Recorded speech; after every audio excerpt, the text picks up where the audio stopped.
Hi guys, welcome to another episode of Pointy Not Sharp. Today we're out here at the Lone Pine Barracks Infantry Museum, where they've been kind enough to let me take a look at some of the items in their collection and bring them to you.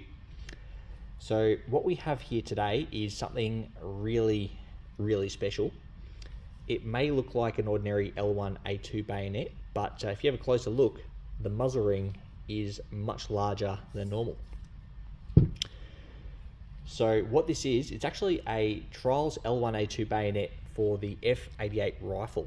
So in the late 80s, Australia was looking at replacing the SLR with the F88 or M16. They ran a trial, and during the trial, they also trialled a number of bayonets, including what we have here and a couple of others. And it was actually the KCB 77 that won the trial, even though it was almost immediately taken out of service and swapped for the M7 and M9.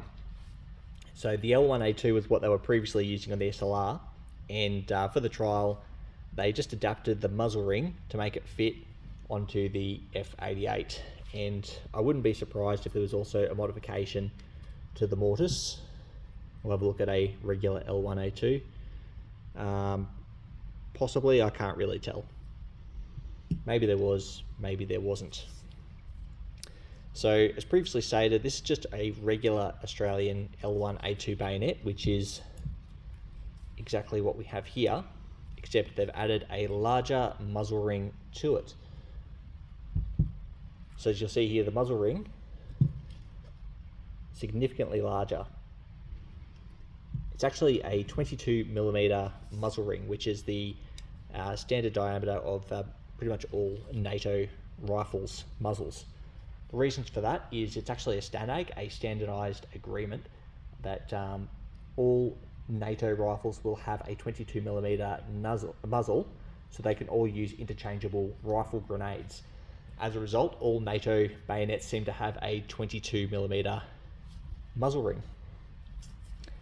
Now, this is a really cool bayonet. I'm a little sad it didn't win the trial, but when you compare it to something a bit more modern like the KCB that's got a sawback, a wire cutter, bottle opener, I can see why it didn't win, even though a lot of issues with this. And if you like the KCB, guys, I've done a previous video on it, which is a bit of fun. I highly recommend you check that one out. Anyway, there's really not too much to say about this because I don't know much about the trial. I don't know why it lost the trial, if it was cost or maybe it had a failure rate, or maybe just the fact that competitors had a lot more tools than this does. But it would have made a really cool bayonet, and it probably would have been relatively simple to convert existing L1A2s to this configuration. Anyway, we'll jump into the construction very quickly and the markings. There's not too much to say about it. Having a close look, it's just an L1A2, so we've got our clip-pointed blade, got a round fuller either side of the blade, we've got a sharpened true edge and unsharpened false edge.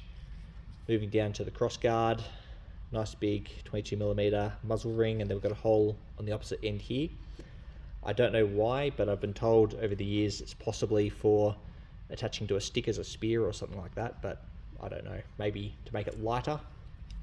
Then we have two steel grips that are just riveted together over the tang, and a pommel, which on close inspection you'll see we have two rivets here and here which have been machined over and made to look relatively flush.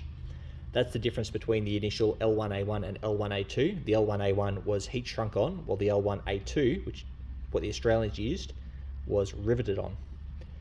Then we just have a simple press button, nothing too fancy, and a ramp lug so it'll slide onto the rifle and click into place.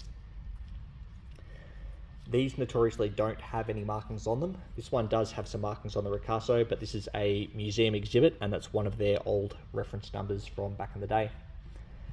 Now, in terms of scabbards, it just takes a number 5 Mark 1 scabbard essentially, or that's what the style of scabbard is. This one's technically a Lithgow scabbard, might have a different designation, I don't know, but it's got a pointier base to it. Being the Mark II, this should be brass. This appears to have been painted black, but there's a couple of wear points, and when you look nice and close, you can see a little bit of brass peeking through. Anyway, guys, that's all I've really got to say about this bayonet. There's not a terrible lot to say. It's a trials bayonet that didn't win. There's not much documentation about it, and I don't know much more about it than that.